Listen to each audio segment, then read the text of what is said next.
Now then, it seems sometimes that electronic games and gadgets are taking over from the classics of Christmas past, but for some people, the old uns are still the best uns. Yes, and one chap from Cambridgeshire is a case in point. He's such a Scalextric, can I say that? You say it for me. Scalextric fanatic that he's even written a book about it. John Mountfort from St Neots first fell in love with the toy when he was 6. Our reporter Stuart Leith has been to meet him.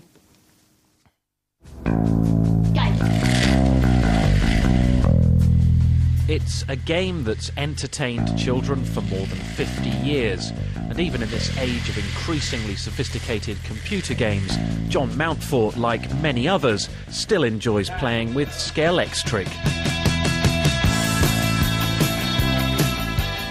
He's the 52-year-old on the left, by the way, getting beaten by his son Joe.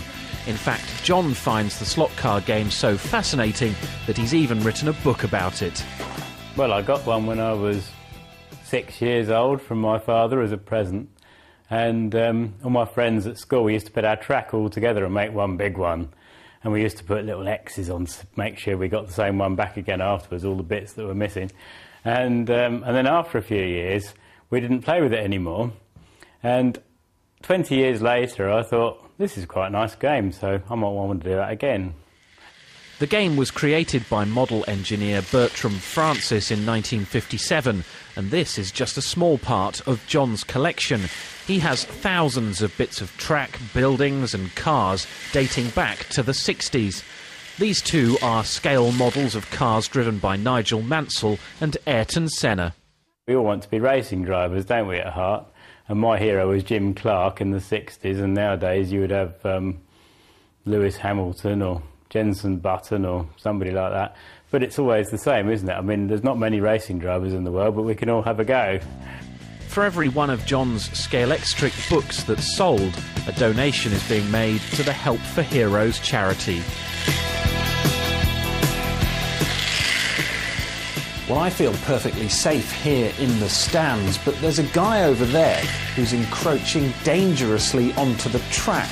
It's a health and safety nightmare. Stuart Leith's Anglia News, St Neots. Surprised we didn't see him in the car. Did you have one?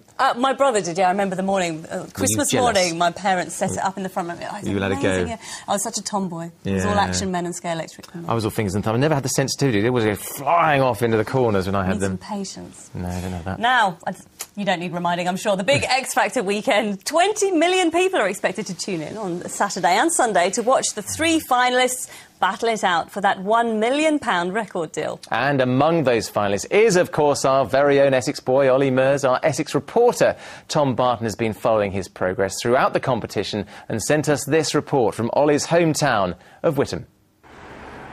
Witham's history dates back to before the Doomsday Book, but in more than 1,000 years, it's had little to put it on the map. Until now.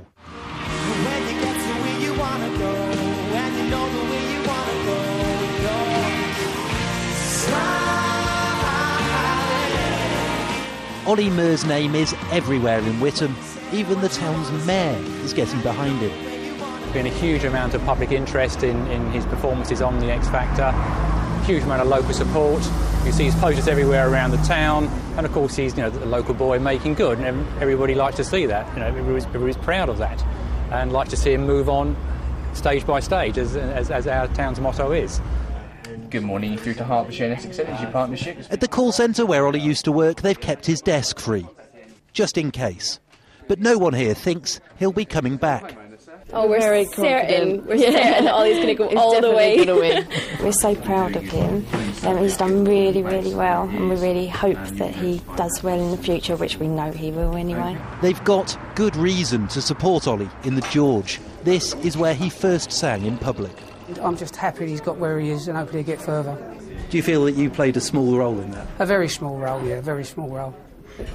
He entertained us every Sunday, that was my part in it. It must be great just to see how he's doing now. Oh, it's fantastic. It's one of the, it's one of the best things that's ever happened, I think, especially to Witham.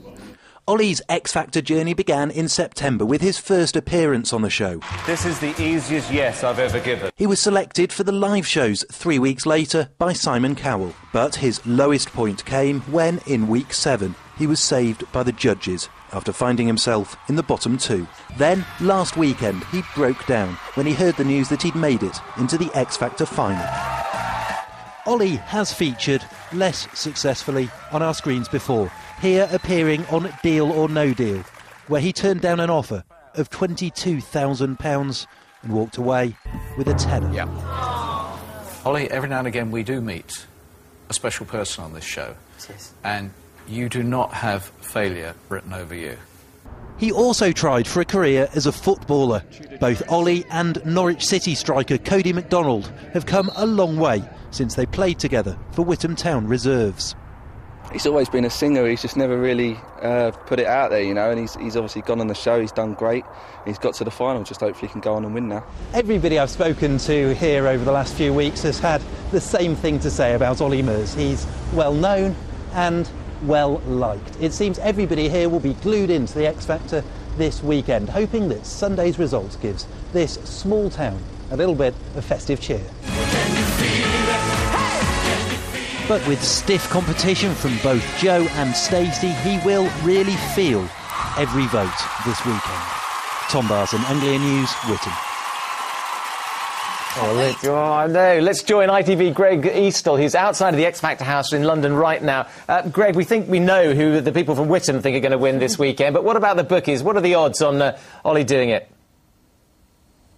Well, let me tell you, it's certainly cold and Christmassy outside the X Factor house here this evening, but this competition's really hotting up, and nowhere more so than down at the bookmakers, where plenty of people have been rushing to put their money where their favourite X Factor singer's mouth is, and here's how they see it at the minute. It could be better, though, I have to tell you, for Olly, because the clear favourite right now is Joe McElderry. That's Cheryl Cole's act from up there in her native northeast. He's the favourite at 2-1. Olly level pecking with Stacey at 5-1. But come on, let's think about it. Any good bookmaker will tell you that the favourite doesn't always finish first. So as far as Olly's concerned, I'd say it's still all to play for. Yeah, I'm sure people of Witham can change that around. Now, I gather Olly's going to be singing with quite a major star this weekend. Tell us more about that. Yeah, we know that Simon Cowell always likes to hold something really good back for the final, and he really seems to have done so this year, because get this, Olly Murs, who normally works in a call centre, of course, this weekend he's going to be singing alongside none other than Robbie Williams, the ex-Take That star, who of course, as we know, went on to have a massive international single solo career, and tomorrow night he's going to be singing with Olly Murs. Meanwhile, Stacey Solomon, we're told, will be lining up alongside Michael Bublé, and Joe McElderry, well, he'll be singing alongside George Michael, no less. So, as I say, all to play for. Quick note before we go, the guys themselves, we gather there in the studios and won't be back at the X Factor house until later on. But this house is being put up for sale at the end of it. The price tag, well, I suspect that Olly might need a little bit more than the £10 I believe he won on Deal or No Deal, because it's coming in at more than £6 million. So he's going to need those votes, and he's going to need that money if he's going to stay here when it's all over. Oh, Greg, thank you very much for that. Cool, that's a lot of money, isn't it? I wonder he'll get John and Edward's for him. Yeah. I don't know. So what do you think about that? We think that Joe's coming up on the rails, isn't he? But he's such a beautiful voice. But you know what? He's got the personality. Yeah. Sunday, all will be revealed. Now it's time for the weather. Here's Rachel Mackley with all the details. And that's all we've got time for this evening. Have a lovely weekend, whether you're watching X Factor or not. We'll see you on Monday. Good luck, Olly. See you next week. Bye. Bye-bye.